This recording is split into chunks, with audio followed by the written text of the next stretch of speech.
YS Jagan ఇటీవల media సమావేశంలో చేసిన కొన్ని సంచలన వ్యాఖ్యలపై మంత్రి కింజరాపు అచ్చెన్నాయుడు తీవ్రస్థాయిలో విరుచుకుపడ్డారు.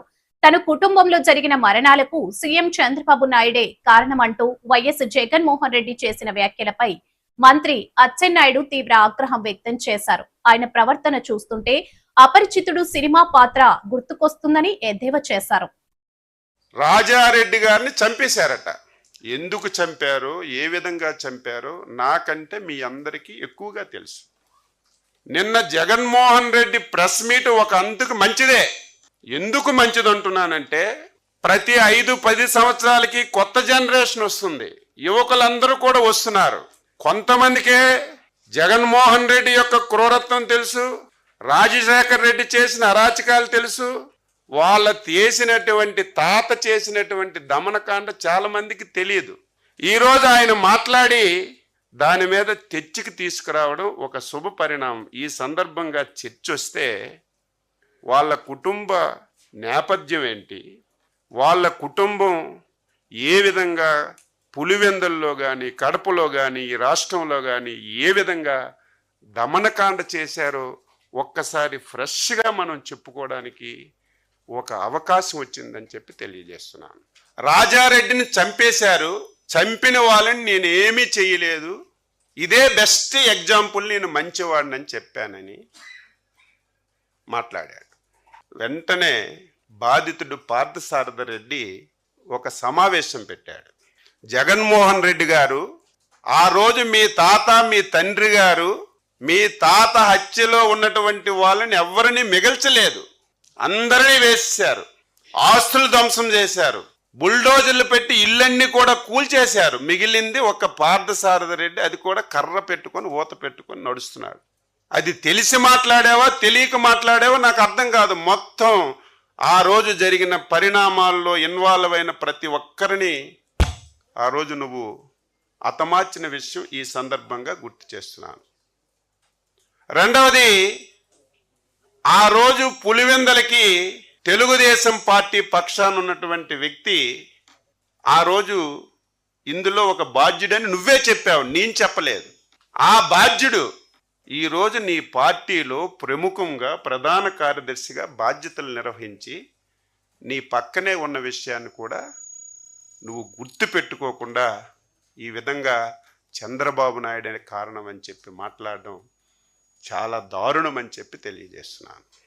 రెండవది, చంద్రబాబు నాయుడు గారు అపోజిషన్ లీడర్గా ఉమ్మడి ఆంధ్రప్రదేశ్ రాష్ట్రంలో శాసనసభలో ప్రసంగం చేశారు.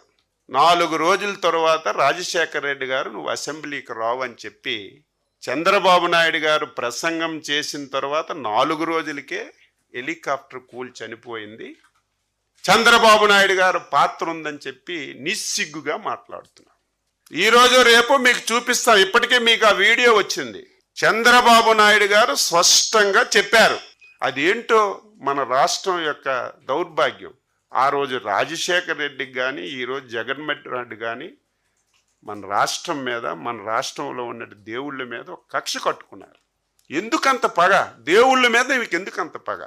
అందులో మా రాష్ట్రంలో ఉన్నటువంటి 7 కొండలవాడు వెంకటేశ్వర స్వామిని అపవిత్రం చేయాలని ఆ రోజు నుంచి ఈ రోజు వరకు మీరు కంకణం కట్టుకున్నారు.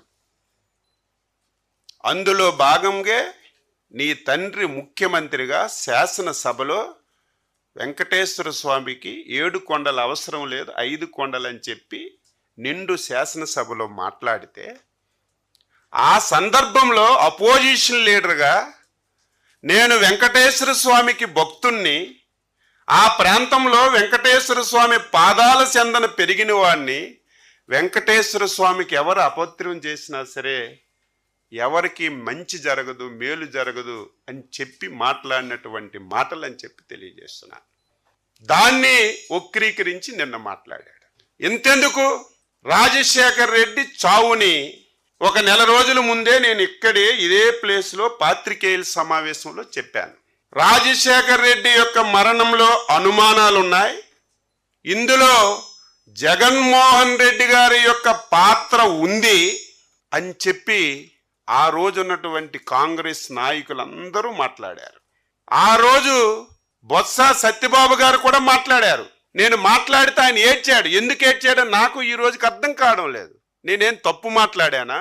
మీ జగన్మోహన్ రెడ్డి లాగా లేనిది ఉన్నట్టుగా మాట్లాడానా? ఉన్నది వాస్తవం. ఆ రోజు నువ్వు అధ్యక్షుడిగా ఏం మాట్లాడావో అదే నేను ఆ రోజు చెప్తే నువ్వు ఏడ్చావు. ఎందుకు ఏడ్చావు? ఈ రోజుకి సమాధానం లేదు. ఎంత మోసం, దగ, ఎంత కుట్ర, ఎంత దౌర్భాగ్యంగా వ్యవహరిస్తున్నాడు ఎగ్జాంపుల్. ఆ రోజు నువ్వే నా తండ్రి సావుకి రిలయన్స్ గ్రూప్ అధినేత ముఖేష్ అంబానీ గారని చెప్పి నువ్వే చెప్పావు. ఆంధ్ర రాష్ట్రంలో ఉన్నటువంటి రిలయన్స్ సంస్థలన్నింటి మీద మీ వాళ్ళందరినీ పంపించి దాడులు చేశావు. ఇది వాస్తవమా కాదా? ప్రజలందరికీ నేను ఈ సందర్భంగా అడుగుతున్నాను. పాత్రికేయులుగా మీరు కూడా ఒకసారి గుర్తుపెట్టుకోవాలి. అచ్చెన్నాయుడు చెప్పింది వాస్తవమా కాదా అని తెలుసుకోవాలి. నువ్వే రిలయన్స్ వాళ్ళ పాత్ర ఉందని చెప్పి దాడులు చేయించి, నానా యాతన చేయించి, నువ్వు అధికారంలోకి వచ్చిన తర్వాత రిలయన్స్ వాళ్ళని మంచిగా చేసుకొని వాళ్ళు చెప్పిన వాళ్ళకి రాజ్యసభ సీట్ ఇచ్చావా లేదని చెప్పి నేను అడుగుతున్నాను. ఇందులో ఎవరి పాత్ర ఉంది? చంద్రబాబు నాయుడు గారికి ఇందులో ఏం సంబంధం? దీనికి కర్మ, కర్త, క్రియ నువ్వే. ఏం జరిగిందో నువ్వే చెప్పాలి. బాధ్యులు ఎవరో నువ్వే చెప్పాలి.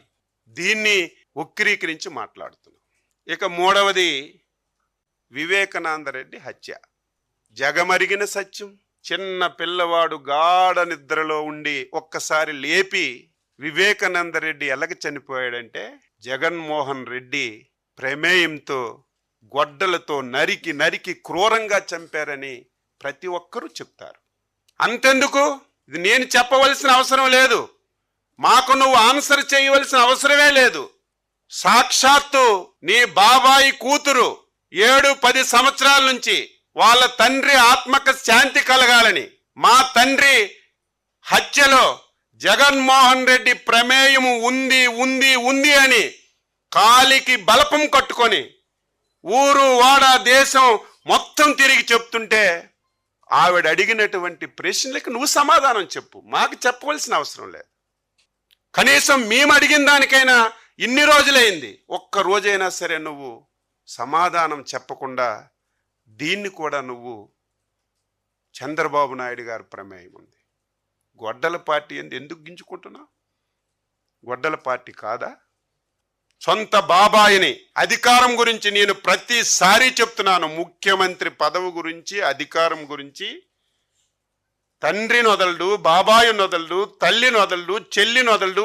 చివరికి నీకు ఈ స్థాయికి తీసుకొచ్చినటువంటి కార్యకర్తలను కూడా ఊచకోత కోసి అధికారాలను రావడానికి ప్రయత్నం చేస్తావు తప్ప నీకు ఇంకొక ఆలోచనే ఉండదని చెప్పి తెలియజేస్తున్నాను.